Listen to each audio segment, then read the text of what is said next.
قرآن کہہ رہا ہے اقیم الصلاۃ لدلوک الشمس۔ پیچھے قرآن نے تذکرہ کیا کہ رسول اللہ صلی اللہ علیہ وسلم پر اتنا زیادہ مشرکین کا دباؤ ہے کہ قرآن کہتا ہے کہ اگر ہم آپ کو ثابت قدم نہ رکھتے تو آپ بھی ان کی طرف مائل ہو جاتے۔ تو ظاہر ہے بہت سخت دباؤ اور جبر ہے آپ کے اوپر، تو ایسے موقع پہ ایسا کام کرنے کی ضرورت ہے جس سے آپ کو ثابت قدمی ملے اور اللہ کا قرب حاصل ہو۔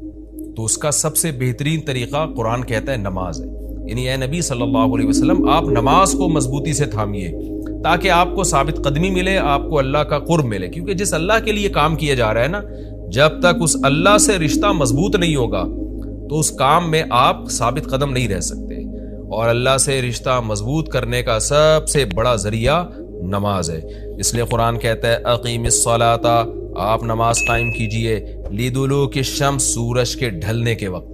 سورج کب ڈھلتا ہے؟ جب بالکل بلندی پہ جا کے ڈھلنا شروع ہوتا ہے تو ظہر کا وقت شروع ہوتا ہے، الی غسق اللیل، رات کے اندھیروں تک، یعنی اس میں 4 نمازیں آ گئیں۔ سورج جب ڈھلتا ہے نا، بالکل بلندی پر ہوتا ہے، تھوڑا سا ڈھلتا ہے ظہر کا وقت، مزید ڈھلان پیدا ہوتی ہے عصر کا وقت، مزید ڈھلتا ہے مغرب کا وقت، اور پھر الی غسق اللیل، سورج تو غائب ہو جاتا ہے مغرب کے بعد، پھر رات کے اندھیرے میں یعنی عشاء کا وقت، وقرآن الفجر، اور فجر کے وقت میں، فجر کی تلاوت کے وقت میں۔ تو قرآن میں اشارہ کر دیا کہ اصل تلاوت کا وقت ہے ہی فجر کا۔ آج بعض اماموں کو ہم نے دیکھا فجر میں بڑی مختصر تلاوت کرتے ہیں، یہ بالکل غلط ہے۔ سنت ہے فجر میں طوال مفصل، یعنی سورہ حجرات سے لے کے سورہ بروج تک کی جو لمبی لمبی صورتیں ان کو تلاوت کیا جائے۔ تو فجر کے قرآن کے وقت بھی آپ نماز قائم کیجئے۔ ان قرآن الفجر، بے شک فجر کا جو قرآن ہے، فجر میں جو تلاوت ہے، کان مشہودا، اس میں حاضر ہوتے ہیں۔ کون حاضر ہوتے ہیں؟ حدیث سے پتہ چلتا ہے فرشتے۔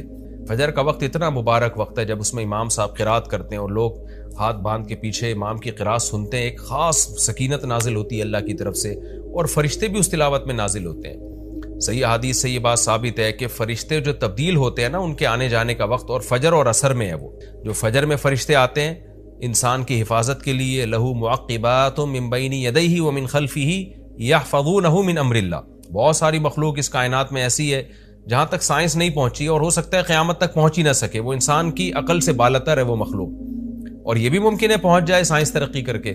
وہ مخلوق انسان کو نقصان پہنچانے کی کوشش کرتی ہے، تو اس مخلوق سے بچانے کے لیے، جن میں جنات ہیں سر فہرست، ان سے بچانے کے لیے اللہ نے فرشتوں کا انتظام کیا ہے۔ تو حدیث میں آتا ہے صبح و شام، قرآن سے بھی یہ بات ثابت ہے، صبح و شام فرشتوں کی باریاں چینج ہوتی ہیں اور وہ ہماری حفاظت کے لیے اللہ کی طرف سے متعین ہوتے ہیں۔ تو ان کی جو حاضری ہے ان فرشتوں کی، وہ فجر کے وقت میں ہوتی ہے، اور یہ بھی حدیث سے ثابت ہے کہ بہت سے فرشتے صرف تلاوت سننے کے لیے زمین پہ اترتے ہیں۔ تہجد کے بارے میں حدیث میں آتا ہے کہ جب کوئی شخص تہجد میں قرآن کی تلاوت کرتا ہے تو فرشتے آنا شروع ہوتے ہیں اور اس کے جو ہے نا لبوں پہ اپنے منہ کو رکھ لیتے ہیں اس کی تلاوت کو چکھنے کے لیے۔ اتنا فرشتوں کو لطف محسوس ہوتا ہے تہجد کی تلاوت میں، اور پھر وہ تانتا بناتے بناتے جو ہے نا ایک دوسرے پہ سوار ہوتے ہوتے آسمان کی بلندیوں تک پہنچ جاتے ہیں۔ تو فجر کی نماز میں بھی یہ فضیلت ہے۔ تو آگے اللہ فرماتے ہیں کہ اللہ نے فجر کی نماز کی فضیلت کو بیان کیا، آگے اللہ فرماتے ہیں وَمِنَ اللَّيْلِ، یہ تو 5 نمازیں ہو گئیں، یہ تو ساری امت پہ فرض ہیں، لیکن رات کے کچھ حصے میں فَتَہَجَّدْ بِهِ کا مطلب اس حصے میں آپ نے تہجد پڑھنی ہے، نَافِلَةً لَكَ، اے محمد صلی اللہ علیہ وسلم، یہ آپ کے لیے اضافہ ہے۔ کیا مطلب؟ یا تو نبی صلی اللہ علیہ وسلم پہ 6 نمازیں فرض تھیں، یعنی 5 فرض کے علاوہ تہجد بھی فرض تھی، تو اس لیے قرآن نے کہہ دیا کہ امت پہ تو 5 فرض ہیں نافلۃ لک، لیکن یہ تہجد آپ کے لیے اضافی ہے، یعنی آپ پر 6 نمازیں فرض ہیں۔ ایک مطلب تو یہ بھی ہو سکتا ہے، اور جو علماء اس کے قائل ہیں کہ نہیں نبی پر تہجد فرض نہیں تھی، تو ان کے نزدیک اس آیت کی تفسیر یہ ہوگی کہ یہ آپ کے لیے ایک اضافہ ہے اللہ کے قرب حاصل کرنے کا، یعنی 5 نمازیں تو پڑھنی ہی پڑھنی ہے، لیکن آپ اللہ کے قرب کے لیے ایک اضافی چیز بھی آپ کو دی جا رہی ہے تاکہ آپ کے درجات اور زیادہ بلند ہو۔ تو ایسی صورت میں یہ صرف نبی کے ساتھ خاص نہیں ہے، کیونکہ خطاب نبی سے چل رہا ہے، اس لیے اللہ نے کہہ دیا آپ کے لیے اضافہ، ورنہ حقیقت میں پوری امت کے لیے یہ اضافہ ہے۔ آگے اللہ فرماتے ہیں عَسَىٰ أَن يَبْعَثَكَ رَبُّكَ، امید ہے کہ آپ کو آپ کا رب پہنچا دے مقام محمود تک۔ یہ مقام محمود کیا ہے؟ شفاعت کبریٰ، یعنی تمام پیغمبر نبی کے پاس آئیں گے کہ آپ سفارش سے آغاز کریں، یعنی سفارش کا آغاز آپ سے ہوگا، پھر آپ صلی اللہ علیہ وسلم سفارش کریں گے۔ تو یہ ایک سب سے اونچا مقام ہے جو اللہ قیامت کے دن رسول اللہ صلی اللہ علیہ وسلم کو دے گا، اور جس سے آپ کی تمام پیغمبروں پر فضیلت ثابت ہو جائے گی کہ جب تک آپ کی طرف سے شفاعت کی ابتدا نہیں ہوگی کوئی اور پیغمبر سفارش نہیں کریں گے۔ تو اللہ نبی صلی اللہ علیہ وسلم کو تسلیاں دے رہا ہے کہ یہ مشرکین کا جو آپ کے اوپر بے پناہ دباؤ ہے، جبر ہے، آپ اس میں تسلی رکھیے، آپ نماز قائم کریں اور تہجد کی پابندی کریں، اللہ نے آپ کو بہت بڑا آگے چل کے مقام دینا ہے۔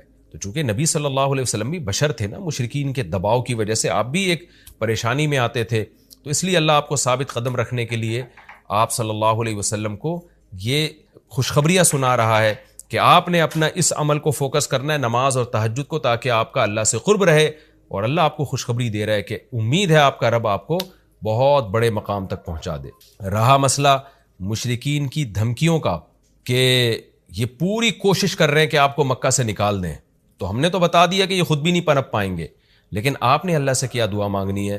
وَقُلْ رَبِّ، کہہ دیجئے اے میرے رب، ادخلنی مدخل صدق، مجھے مکہ میں داخل کیجئے مرغوب داخلہ، اچھا داخلہ، اور مجھے مکہ سے نکالیے بھی اچھے طریقے سے، یعنی اچھا نکلنا ہو میرا، ایسا نکلنا جس کے نتائج اچھے ہوں۔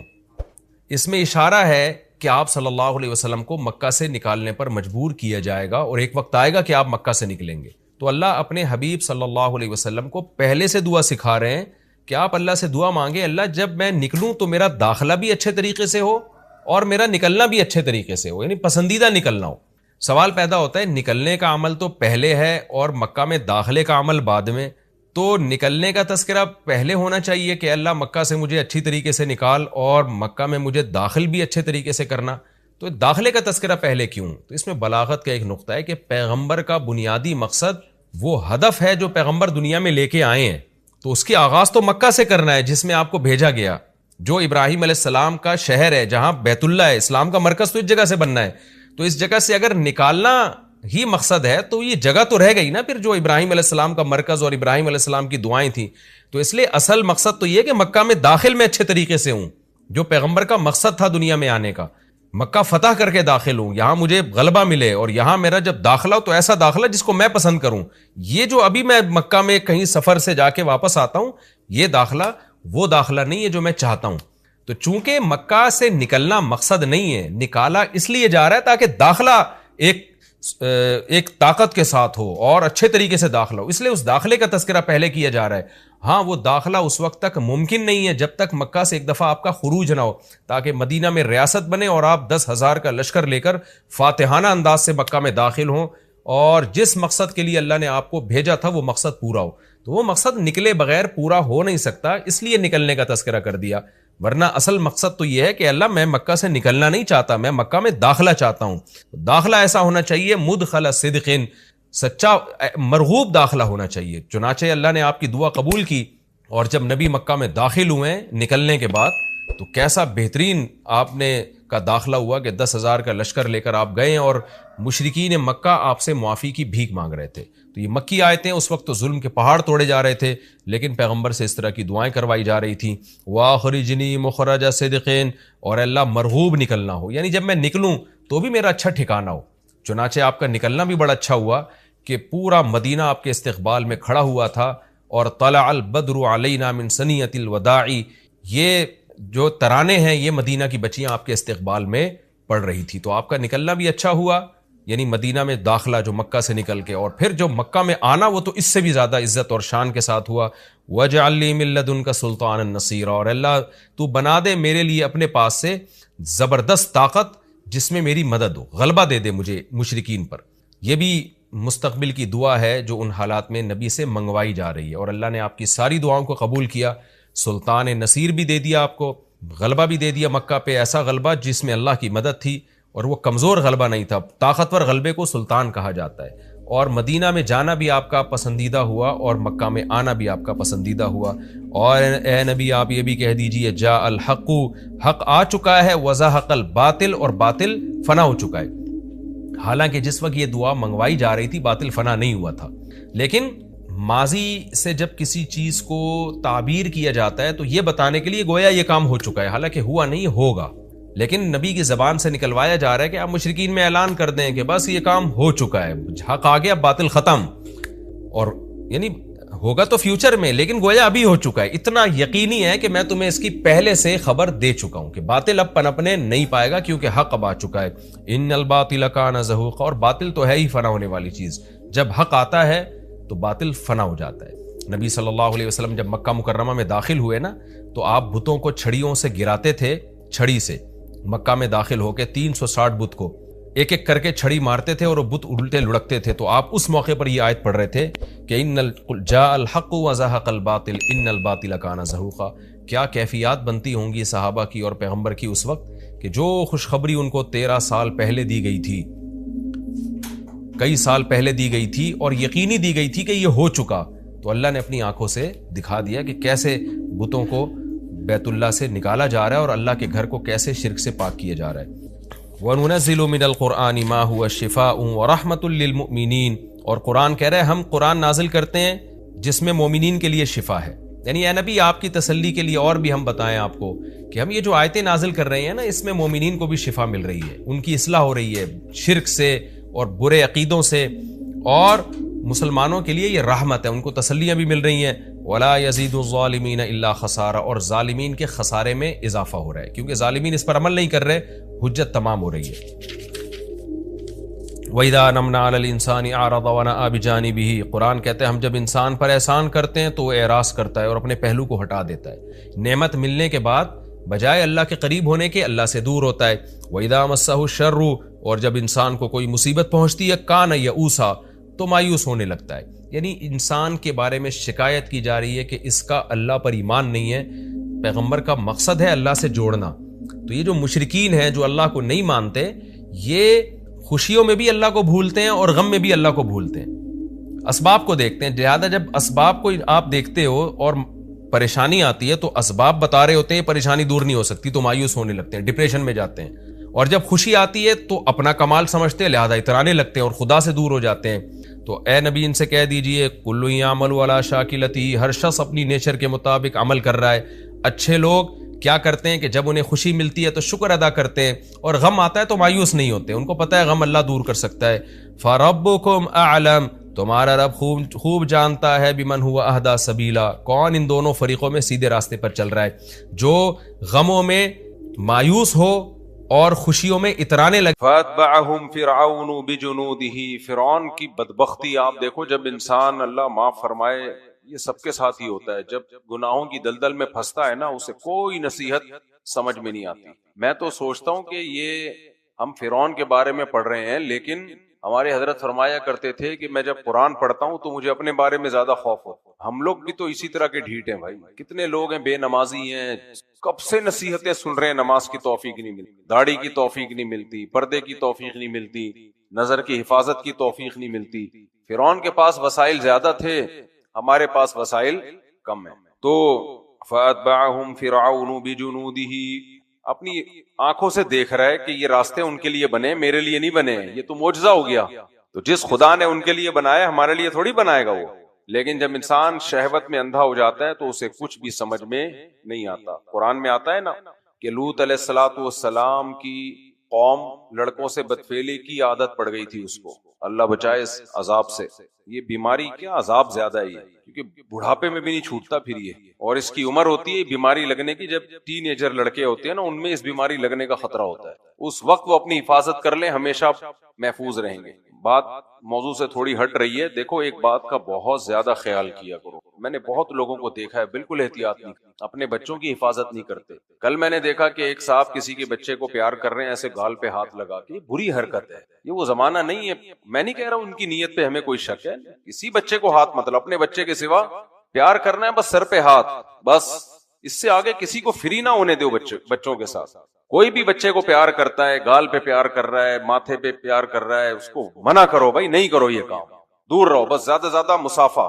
بالکل غیرت ختم ہو گئی ہے. حالات کا پتہ نہیں ہے کہ کیا حالات سوسائٹی میں چل رہے ہیں. مسجدوں میں، مدرسوں میں، یونیورسٹیوں میں، کالج میں، جہاں بھی کراؤڈ ہوگا نا بچوں کا، لڑکوں کا، وہاں یہ خطرات موجود ہوں گے. ہر جگہ ہوتے ہیں خطرات. زیادہ لوگ خراب نہیں ہیں ہماری سوسائٹی میں، لیکن ایک گندا آدمی ہوگا، ایک برا آدمی ہوگا، اس سے بچے کو بچانے کے لیے 100 پہ پابندی لگانی پڑے گی. ہمارے ہاں اس پہ بہت زیادہ سختی تھی. مفتی رشید احمد صاحب رحمہ اللہ اتنے پاک دامن بزرگ اتنے بڑے عالم، عمر بھی 78 سال، اور اتنے اللہ والے، ہم ان کا تو مشہور ہی تقویٰ تھا. وہ طلبہ کو پیار کرنے کے لیے نا، میں نے دیکھا ایک دفعہ یہاں پیٹھ پہ ہاتھ لگانا تھا، یہ بھی نہیں لگایا ہوں، سر پہ بس، حالانکہ ہمیں پتا تھا یہ تو، اور اتنا وہ تو اس عمل کے خلاف تھے. آج گلے مل رہے ہیں عید پہ، وہ دیکھو کیسا گلے مل رہے ہوتے ہیں، اور بچوں کے ساتھ اور لڑکوں کے ساتھ. تو کیا غیرت ہے یار. مجھے کل بہت برا لگا، ایک صاحب بچے کو ایسے نا گال سے یوں پیار کر رہے ہیں. میں نے کہا تمہارا بچہ تھوڑی، اس کو کہانی میں نے کہا، اب کچھ ایسے لوگ ہوتے ہیں آدمی ٹوکتے نہیں، لیکن مجھے برا عمل لگا. میں نے کہا میں بیان میں اس پہ بات کروں گا، بس بچے کے سر پہ ہاتھ رکھو، اس سے زیادہ نہیں. بچیوں کا بھی ایسا ہی ہے، بچوں کا بھی ایسا ہے. اور خوب سمجھ لو، بچے کو کزن کے ساتھ بستر پہ سونے مت دو. یہ یاد رکھو، یہ جو لوط علیہ السلام کی قوم کی بیماری ہے، یہ بچپن میں کزنوں سے لگتی ہے، بھائیوں میں یہ نہیں ہو سکتا، کزنوں سے لگتی ہے یہ بیماری. وجہ اس کی ہے کہ ماں باپ اپنے بچوں کو اجنبیوں سے تو بچا لیتے ہیں، لیکن کزنوں سے کہتے ہیں یہ تو بھائیوں کی طرح ہیں. میں نہیں کہہ رہا کزن برے ہوتے ہیں، ایک بھی برا ہوگا نا. دیکھو یہ جس کو یہ غلاظت لگ گئی نا، جیسے بھوکے کو روٹی چاہیے نا، اور شدید پیاسے کو پانی چاہیے، اس سے بھی زیادہ طلب اس بدبخت کو ہوتی ہے لڑکوں کی. وہ تلاش کر رہا ہوتا ہے ہر جگہ اپنا ہدف. شادی بیاہ میں، بارات میں جب گیدرنگ ہوتی ہے، تو ایسی گیدرنگ میں یہ تلاش کر رہے ہوتے ہیں کہ وہ بچہ ہے، وہ بچہ، کسی کے ساتھ بھی سونا مل جائے، بس سونے کو مل جائے. ماں باپ کو خیال ہی نہیں ہوتا، کہتے ہیں تو کزن ہے، چپک چپک کے سو رہے ہوتے ہیں. وہاں سے عادت پڑتی ہے اس کو بھی، اور پھر پوری زندگی کے لیے عادت خراب ہو جاتی ہے. اور جن کو زیادہ پختہ ہو جائیں اس عادت میں، وہ شادی کے بعد بھی عادت نہیں چھوٹتی. بچوں کو پیار ویار کرنا، اپنے بچوں کو بس کر لیا کرو. باقی بچے کو پیار کرنا ہے سر پہ ہاتھ، اس سے زیادہ نہیں. اس دن کسی مسجد میں پکڑا، ایک بندہ بیٹھا ہوا پیچھے کرسی پہ بیٹھا ہوا، کسی بچے کو جو ہے وہ پیار کر رہا ہے. وہ کیمرے لگے ہوئے تھے، انہوں نے پکڑ کے طبیعت سے الحمدللہ اس کو کوڑ دیا. تیرا کیا لگتا ہے بھائی؟ مجھے بھی میسج آیا، جو انتظامیہ تھی نا، جاننے والے تھے، انہوں نے کیمرہ وہ کیا، کچھ نہیں اس نے، لیکن یہ کہ حرکتوں سے لگ رہا تھا کہ بندہ ٹھیک نہیں ہے. میں نے کہا کوٹ دو طبیعت سے، کچھ کیا نہیں اس نے، لیکن ان لوگوں کو طبیعت سے وقت پہ کوٹ دیا جائے، اگلے پچھلے گناہ معاف کر دیے جائیں، آئندہ کے لیے یہ 100 دفعہ سوچتے. تو یہ بہت سختی کیا کریں. کوئی بھی بچے کو گود میں بٹھا رہا ہے، بھائی کیوں بٹھا رہے ہو؟ مسجدوں میں بھی ہاتھ کا مذاق بہت برا ہے. اعتکاف میں لوگ بیٹھے ہوئے ہیں، لڑکے بیٹھے ہوئے ہیں، ہاتھ کا مذاق کی اجازت نہیں. دوسرے سے چپکنے کی، باڈی ایک دوسرے سے دور رکھو. ہم جب مدرسے گئے، حضرت مفتی رشید احمد صاحب کیا، انہوں نے اتنی سختی کی تھی اس مسئلے میں، کسی کو ساتھ چپک کے بیٹھنے کی اجازت نہیں تھی. ہاتھ کا مذاق نہیں. ہم جو شرارتیں کرتے تھے زبان سے سامنے والے کو اتنا ترسا دیتے تھے نا مذاق میں، کہ وہ لگتا تھا کہ ابھی جل کے ختم ہو جائے گا. ہاتھ کا مذاق بولو نہیں، کہ کان پکڑ رہے ہو کسی کے، یہ ویسے بھی برا لگتا ہے، بہت ہی بری حرکت ہے. تو یہ میں نے تھوڑی اس پہ لمبی بات کر لی ہے، لیکن اس میں احتیاط کرو. ہاتھ کا مذاق بولو بالکل نہیں. اور بچوں کو کزنوں کے ساتھ دور رکھو، یعنی جائیں کھیلیں کودیں، بس ایکٹیویٹی نوٹ کرو. رات کو یا دوپہر کو چپک ایک بستر پہ نہ سوئیں.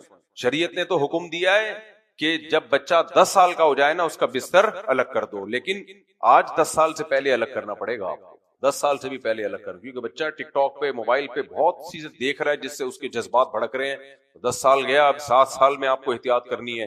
اور چھوٹا بچہ ہے، اس کی تو 7 سال سے پہلے بھی، یعنی اجنبیوں کے ساتھ تو سوال ہی پیدا نہیں ہوتا کہ اس کو سونے دیا. تو لوط علیہ السلام کی قوم میں جو یہ بیماری لگی تھی نا، واقعہ یہ لوط علیہ السلام کی قوم کا نہیں ہے، اس لیکن میں سنا رہا ہوں تاکہ یہ واقعہ بھی آ جائے. یہ بیماری بھی ہماری سوسائٹی میں بہت پھیل رہی ہے. باہر کے ملکوں میں تو اس کو لیگل کر دیا انہوں نے. اور آپ کو پتا ہے کتنے بڑے بڑے اسکینڈل اور کیسز بنے بچوں کے ایکسپورٹ ہونے پر. کچھ یتیم خانے ایسے جو یتیم خانہ بنا ہوا ہے، یتیم خانوں میں بہت سے بچے ایسے آتے ہیں جن کا پتہ ہی نہیں ہوتا کون ہے، بالکل لاوارث، ان کے نام پہ کھیلا گیا ہے، ان بچوں کو بیچا گیا ہے کروڑوں روپے میں، پھر ان کو استعمال کیا ہے باہر ملکوں میں. اور یہ بڑے بڑی NGOs، سب کی بات نہیں کر رہا میں، یہ اس میں ملوث ہیں. تو بیچا گیا ہے، بچوں کے اعضاء بیچے گئے ہیں، بچوں کے ساتھ جنسی جو معاملات ہوتے ہیں وہ، کیونکہ جو لاوارث بچے ہوتے ہیں ان کے ساتھ بہت کچھ خطرہ ہوتا ہے. تو اب کیا ہے کہ کیونکہ یہ ٹھڑک ایک دفعہ پیدا ہو جائے بہت مشکل ہوتا ہے اس کو.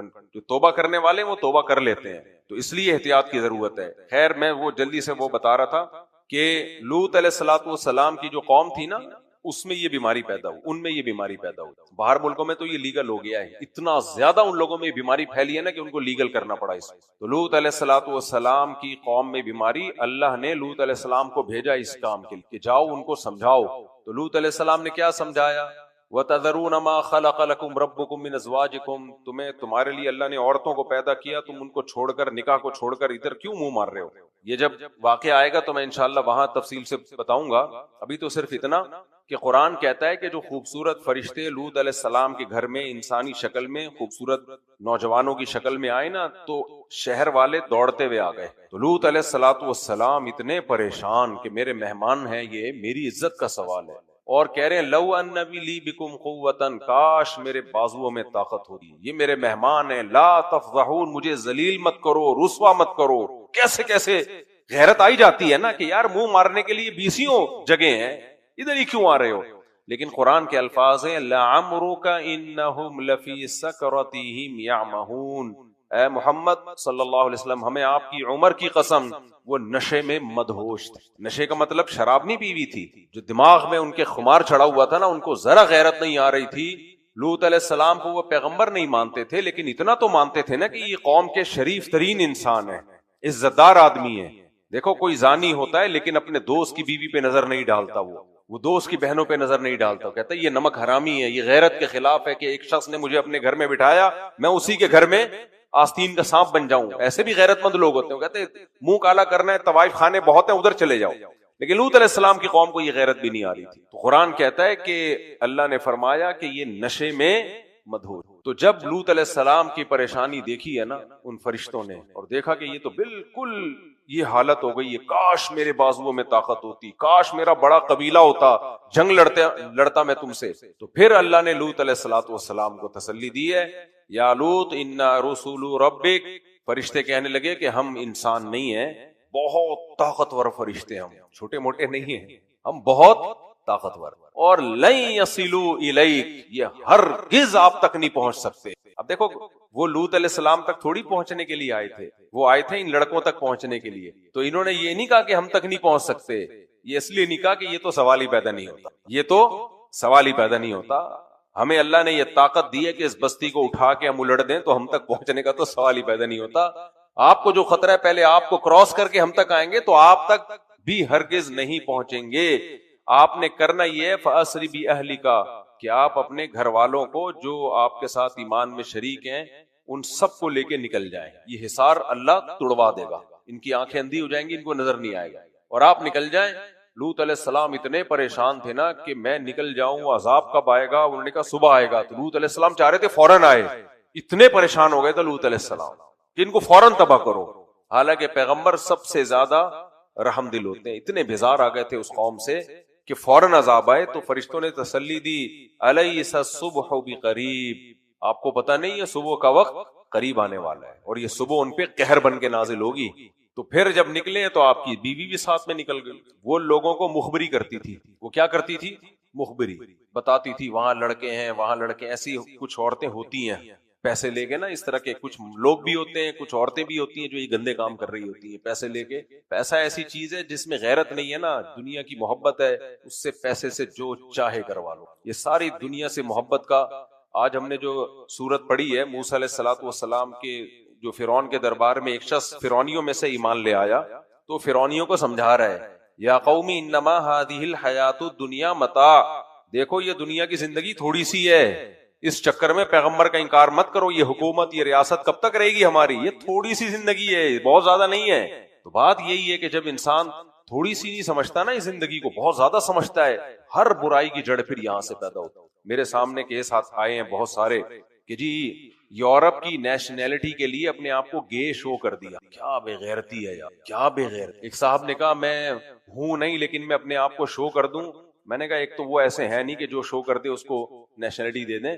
دوسری بات یہ کہ کسی اتنی گندی چیز کی اپنی طرف نسبت جھوٹ میں بھی کرنا، کوئی غیرت مند اس کو برداشت نہیں کرے گا. یہ تو جس کو عادت ہو تو منہ چھپاتا پھرتا ہے، وہ تو منہ چھپاتا پھرتا ہے. جھوٹ میں بھی اپنے آپ کو یہ کہلوانا کہ میں گے ہوں، کتنا گندا عمل ہے.